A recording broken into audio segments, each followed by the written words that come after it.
country right now. I came here, I was with my two sons this morning. One is 3 years old, one is 1 year old. If they graduate from high school before we've gotten this right, I don't think we have a country left. And so I'm going to get right into it, cut through the political BS, and let's have a real conversation today, okay?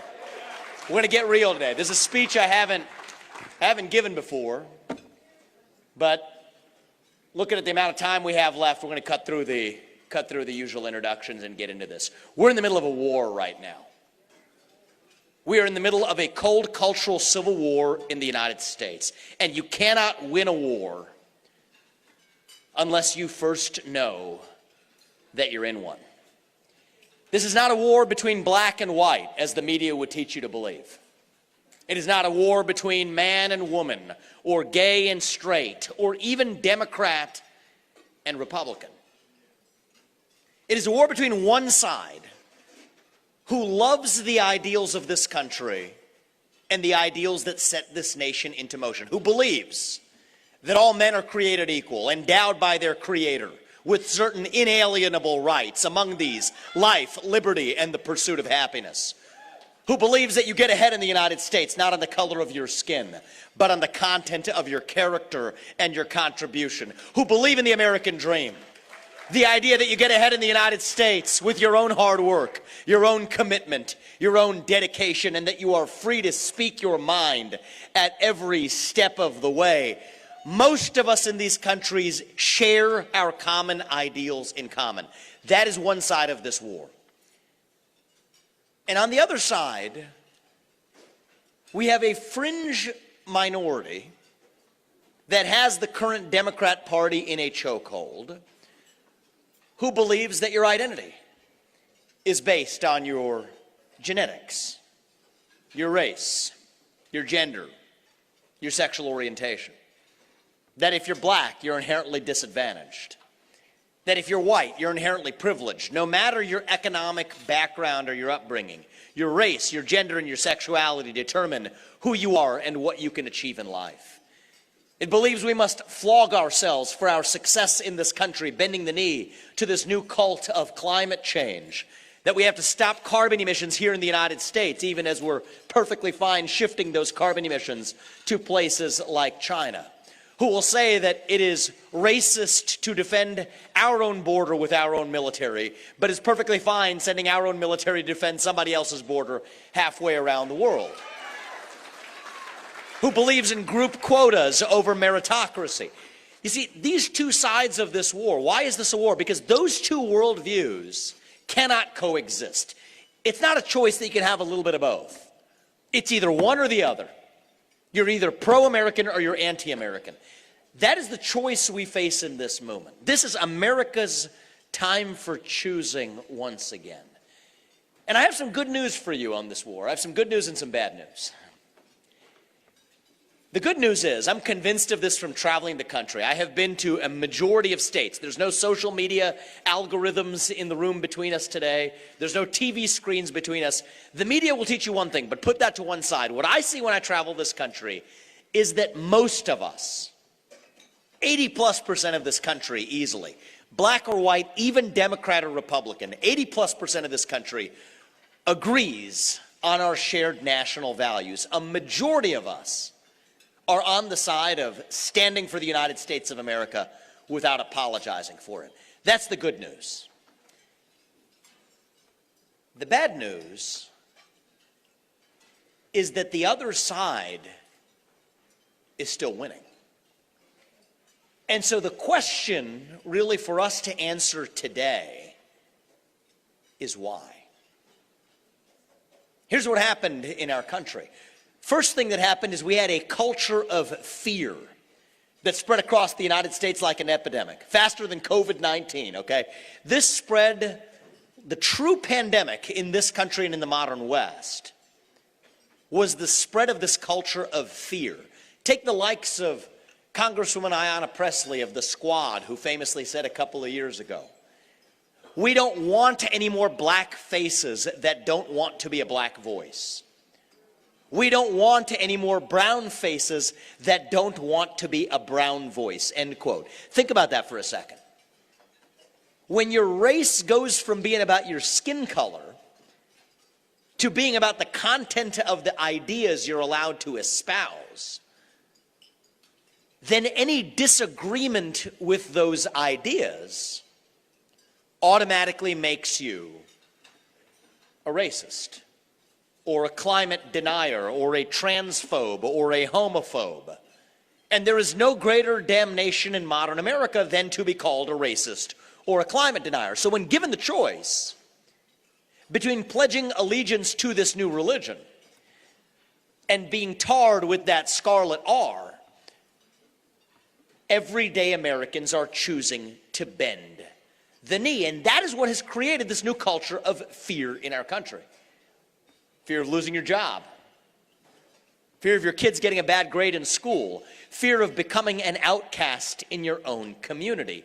And that culture of fear has displaced our culture of free speech in the United States of America. You want to know the best measure of our country's health?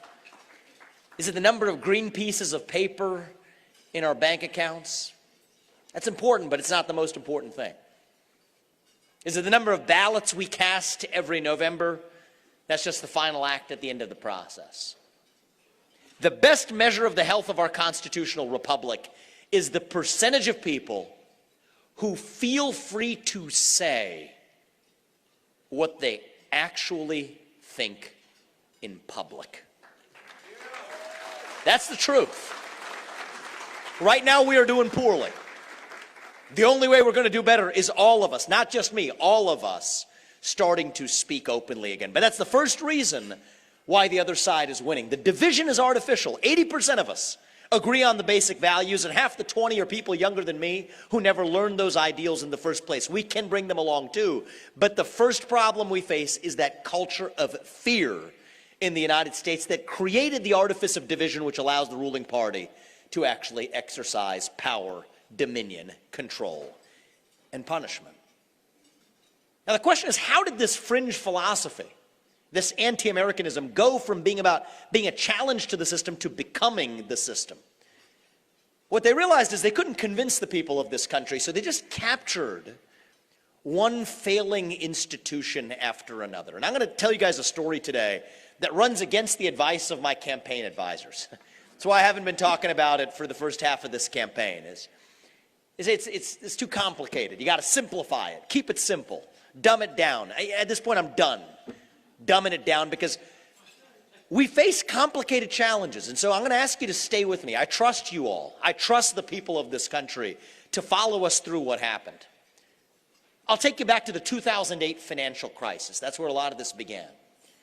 I got my first job in New York City in the fall of 2007, on the eve of the 2008 crisis. And here's what happened. Occupy Wall Street was occupying Wall Street after the 2008 crisis and the government bailouts led by a Republican administration, I will remind you. It's not a Republican or Democrat point I'm making. The Bush administration bailed out the biggest banks in this country. What Occupy Wall Street showed up to say was, we want to redistribute money from those wealthy corporate fat cats and give it to poor people to help poor people. Agree or not, that is what the old left had to say. But right around that time, there was the birth of this new strand of the left, the woke left, that said, you know what, the real problem in this country, it's not quite economic injustice. It's not quite inequality anymore. It's racial injustice and misogyny and bigotry and climate change. Well, guess what? If you're Wall Street, Occupy Wall Street is a pretty tough pill to swallow. But the new woke stuff is actually pretty easy. Applaud some diversity and inclusion, put some token minorities on your boards, muse about the racially disparate impact of climate change after you fly in a private jet to Davos. It's pretty good work if you can get it. But they didn't do it for free. They had a demand in return. They said, you know what, we expect the new left to look the other way when it comes to leaving our own corporate power intact. See, that's the arranged marriage between these two unlikely bedfellows. It was not a marriage of love. It was more like mutual prostitution. And the net result of that act was the birth of this new woke industrial complex that's a sort of merger of state power and corporate power that is far more powerful than either one alone. So that's what Wall Street did. So Silicon Valley watched this very carefully, and they said, okay, that worked pretty well for them. We're going to get in on the trade, because the old version of break up big tech used to come from the left. That wasn't a right-wing slogan. That was a left-wing slogan. Break up big tech. So what did they say? Okay, wait. We can do a deal here. We will use our monopoly power to censor hate speech and misinformation as you define it. But we will not do it for free. We expect the new left to look the other way when it comes to leaving our monopoly power intact. And again, that trade worked masterfully for both sides. And so that's how you then get the rest of the economy getting in on the act. Coca-Cola making statements about new voting laws in Georgia that make it sound more like a super PAC than a soft drink manufacturer.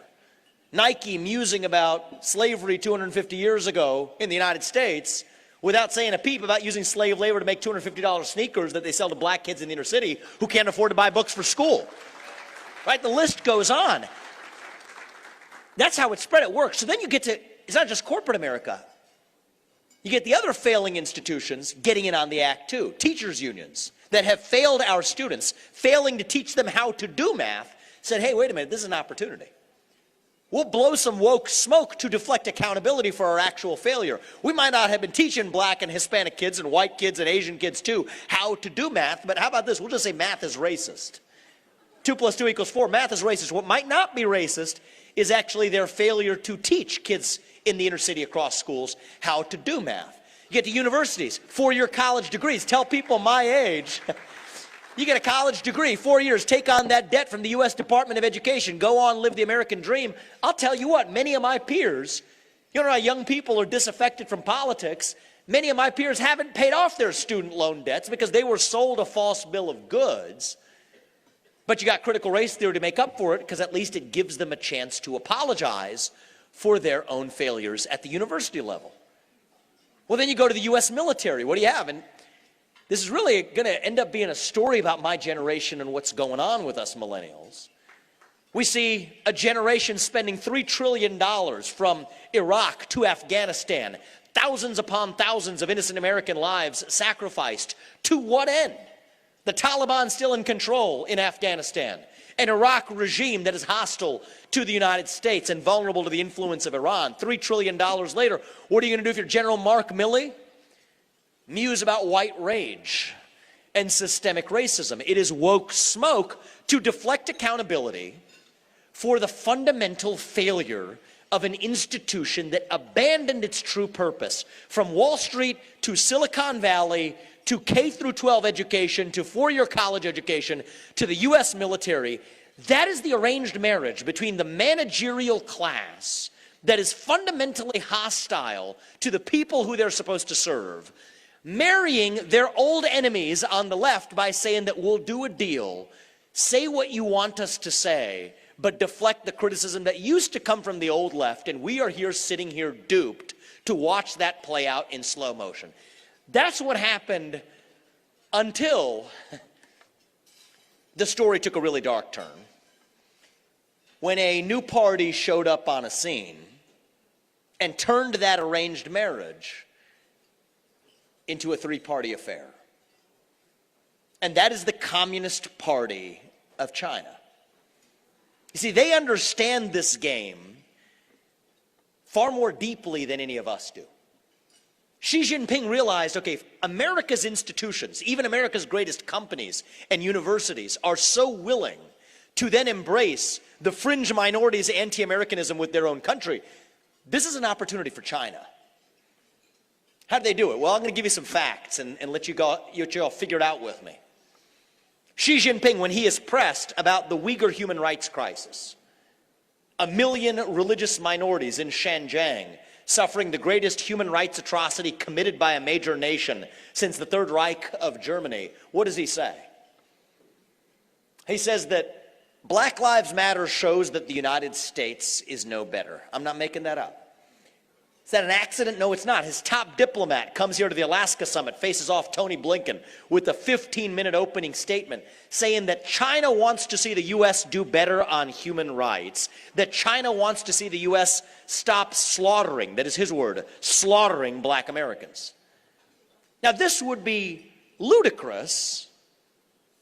This would be laughable were it not for the fact that our own companies and universities, and hell, even our own military, lends credence to what he's saying. You know, Disney will object to a parental rights bill in the state of Florida or an anti-abortion law in Georgia while going to Xinjiang to film Mulan in the middle of the very province where they're committing that human rights atrocity.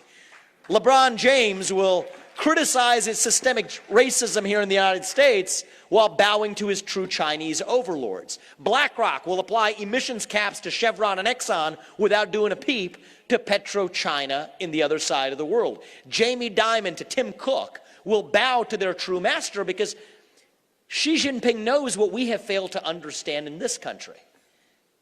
We thought we were going to send Big Macs and Happy Meals and somehow export democracy to places like China. We thought we were going to use our money to get them to be more like us. Well, they realized they could do us one better. They used their money, access to their market, to get us to be more like them. Or one step worse than that, they used our money to get us to be more like them. And it has worked. It all comes down to actually the money at the end of the day. Right? China builds a great Chinese wall that says you can't enter the Chinese market if you criticize the CCP or apply an emissions cap over there. But they will roll out the red carpet if you criticize the United States or if you apply those same constraints in America. So that's what turns Larry Fink to Tim Cook into Xi Jinping's circus monkeys. He will say jump. They will say how high. So that is how deep this rot runs. And yes, I told you, that's not a campaign speech I'm giving you guys. We're getting to truth here. This is how we got to where we are, which we have to see with clear eyes before we get to sloganeering about the solutions. So where do we go from here? What do we do about it? We have a culture of censorship and fear that stops you from saying in public what I have just expressed to you. We have institutional leaders who have been captured from one institution in the private sector to the public, to a Chinese Communist Party that's playing us like a mandolin. Where do we move forward from here?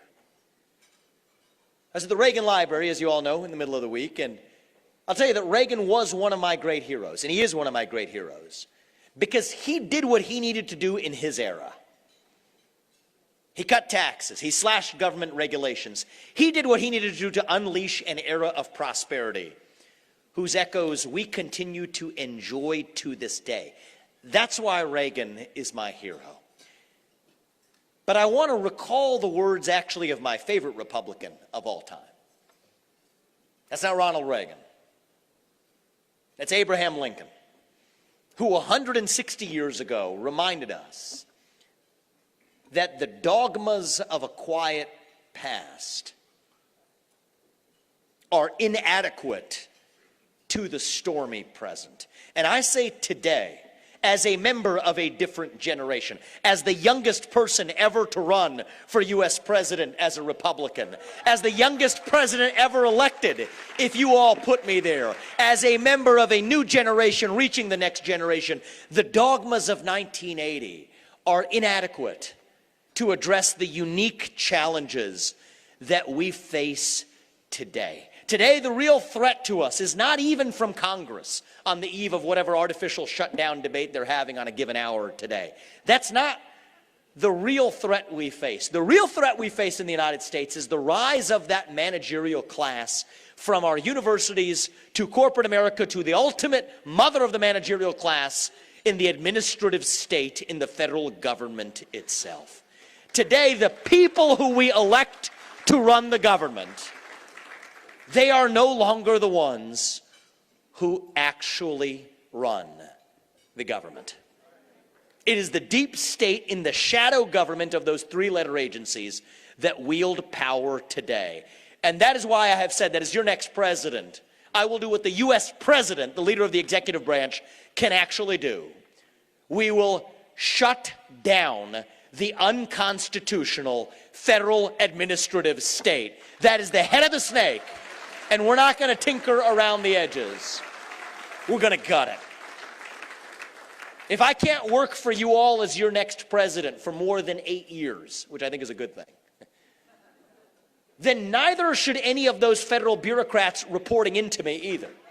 8-year term limits for the bureaucracy instead of these civil service protections. We're done with it. When there are government agencies that should no longer exist, from the FBI to the IRS to the ATF to the CDC to the Nuclear Regulatory Commission to the U.S. Department of Education, we're not going to incrementally reform them. We will get in there and shut them down.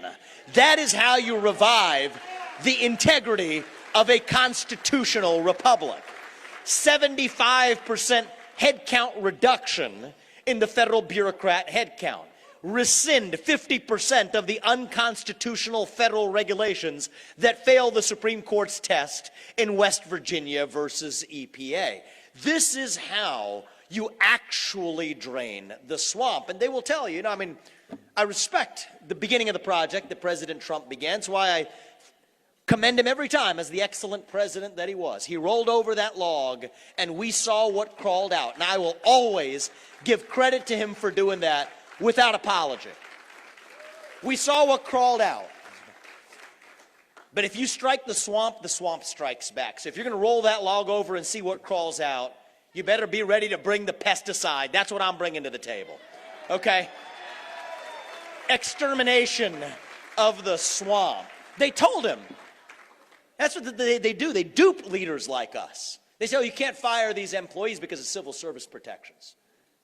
Well, guess what? I've actually read the law. My parents got this for me yesterday, my pocketbook copy of the Constitution. There's one Article 2 in the Constitution. If somebody works for you and you can't fire them, that means they don't work for you.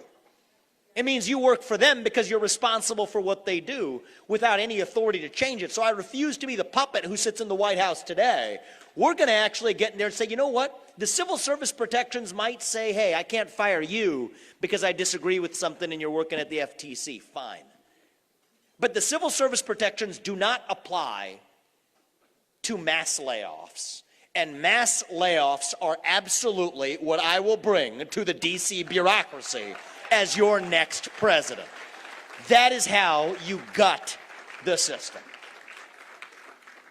That's what we'll do at home. And if we do one thing at home, there's a lot else I want to do. Gut the administrative state so we have 3 branches of government, not 4. What do we do abroad?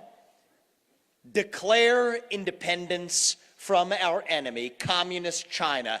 That is the Declaration of Independence that the next president of the United States needs to sign. It's what Thomas Jefferson would have signed if he were alive today. Today we depend on our enemy, communist China, for the shoes on our feet to the phones in our pockets. If that were a Russian spy balloon flying over half this country, you want to know what we would have done? You know it. We would have shot it down in an instant and ratcheted up sanctions. But we didn't do it for China. Why? Because we're scared. Why are we scared? Because we depend on them. We depend on the goods and services they provide. We depend on our addiction to China. We're addicted to the fentanyl that they're pumping across our southern border that's going to kill 50 times the number of people who died on 9/11, dying this year of illegal fentanyl pumped over from China crossing our southern border. We're addicted to the digital fentanyl they'll put in our kids' hands in the form of modern social media. We're addicted to financial fentanyl in the form of our national debt that they will continue to fund. We have to say we are done with our addiction problem to China. We're cutting the cord, declaring independence from the climate cult that shackles the United States while leaving China untouched by drilling, fracking, burning coal, embracing nuclear energy in this country without apology. Declaring semiconductor independence from Taiwan. the chips that power those phones that are recording this in the audience today. Declare independence from that semiconductor supply chain. Declare independence from the pharmaceutical supply chain. The same country that will poison the illegal pharmaceuticals crossing our southern border. You think they're waiting around to play nice when they send you your ibuprofen to do the same thing? No, we have to have an independent pharmaceutical supply chain in this country. The F-35 fighter jets that we build in the United States depend on China. What do you think is going to happen in a, God forbid, a scenario of a conflict? We can't depend on our enemy for the military equipment that we're supposedly building up to protect ourselves against our enemy. We must declare independence from communist China, and that will take a leader with a spine. I'll level with you all. We got to be honest with you. I think we can do this. It's not as hard as they make it out to be. Onshore to the United States, reopen relationships with allies from South Korea to Japan to India to Australia. But will there be some measure of inconvenience possibly involved? I'll be honest with you. There may be some small sacrifice involved. But it's like my parents taught me. You can make a sacrifice if you know what you are sacrificing for. And that is this thing we call the United States of America. When we're in that war, the first step to winning a war is you need to know you're in one. But we need the right general to lead us to victory in that war. And this is personal for me. We have lost our sense of national pride in the United States of America. My generation, the generation younger than me, Gen Z, 60% of us say we would sooner give up our right to vote, that's what Gen Z says, than to give up their access to TikTok. I'm not making that up. 25% recruitment deficit in the U.S. military. Why? What's going on there? We will require a leader from the next generation to actually reach the next generation. And I'll tell you what's going on with millennials and Gen Z across this country. I think it's true of all of us. It's definitely true of young Americans.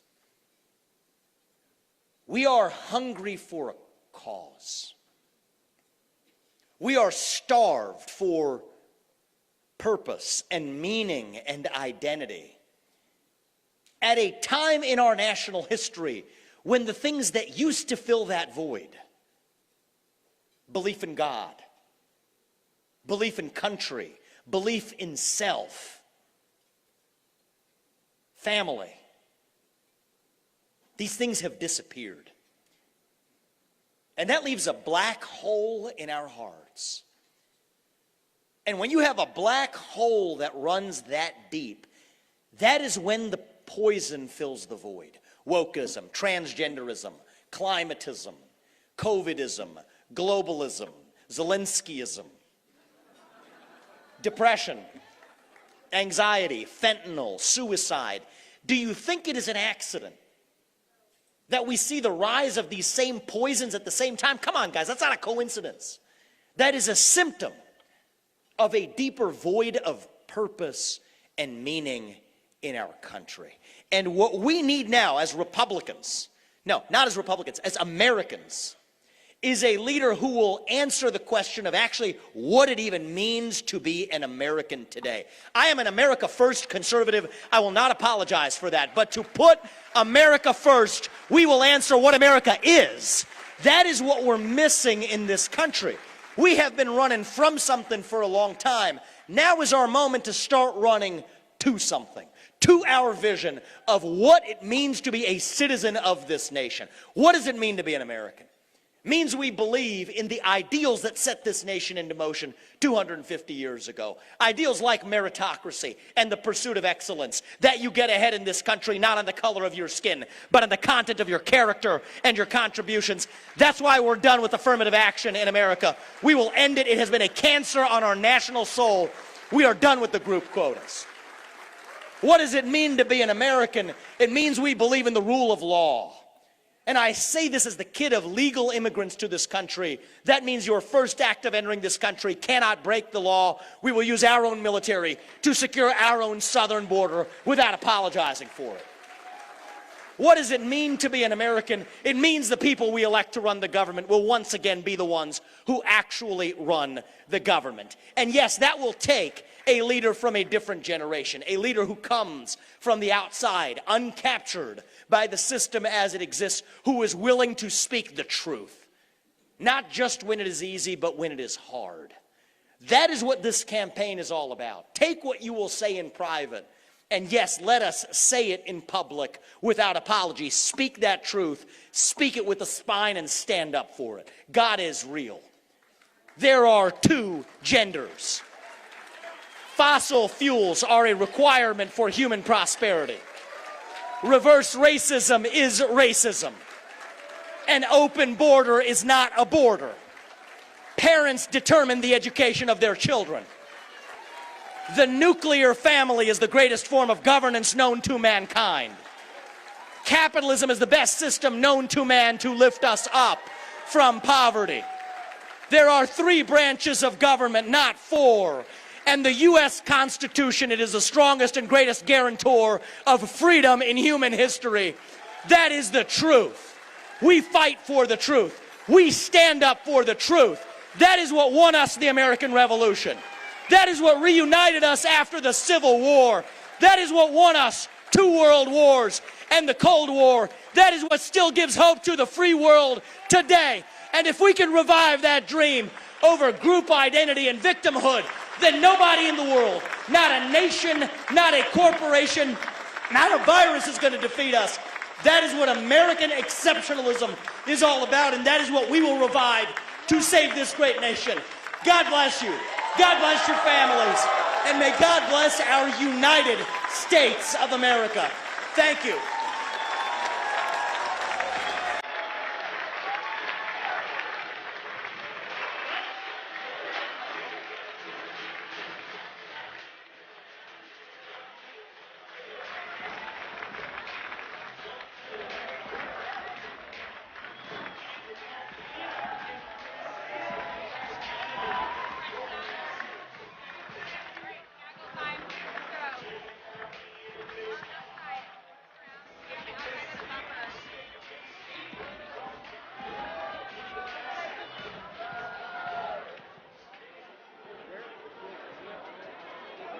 Thank you, Mr. Ramaswamy. I hope you have another great convention today. I hope to see you all at our dinner, at our Salute to the Military banquet.